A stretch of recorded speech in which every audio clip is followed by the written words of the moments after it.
নমস্কার বন্ধুরা, সবাই কেমন আছেন? আশা করি সকলে ভালো, আমিও ভালো। আমি এখন বানিয়েছি ঘুগনি। এই যে দেখুন, ঘুগনিটা বানিয়ে ফেলেছি, সব কিছু ডেকোরেশন করে দিয়েছি, হাজব্যান্ডকে খেতে দিয়েছি। মুড়ি দিয়ে খাচ্ছে আজকে।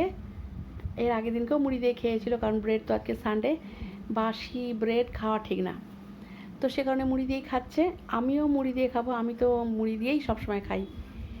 তো এই যে ওকে খেতে দিয়ে দিলাম, ও এরকমভাবে খাচ্ছে। এটা খাচ্ছি আমি, আমার তো এরকম করে খেতে খুব ভালো লাগে।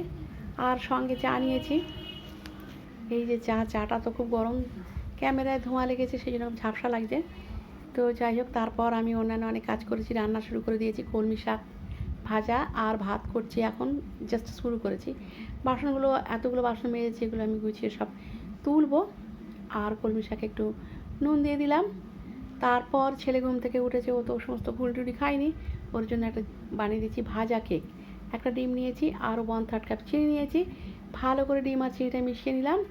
তারপর এর মধ্যে দিয়ে দেবো ছোটো বাটির 1 বাটি ময়দা, আর অল্প একটু বেকিং সোডা, আর খুব সামান্য একটু নুন দিলাম। দিয়ে সবই একসঙ্গে মিশিয়ে নেব।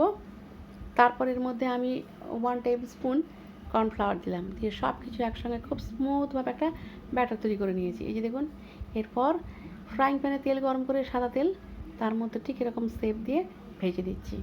এটা তো দিয়েছিলাম ছোটো ছোটো, তারপর ভাজার পর এটা অনেকটা বড় হয়ে গেছে আর খুব ফ্ল্যাফি হয়েছে, খেতেও কিন্তু খুব সুন্দর হয়েছে, পুরো কেকের মতোই।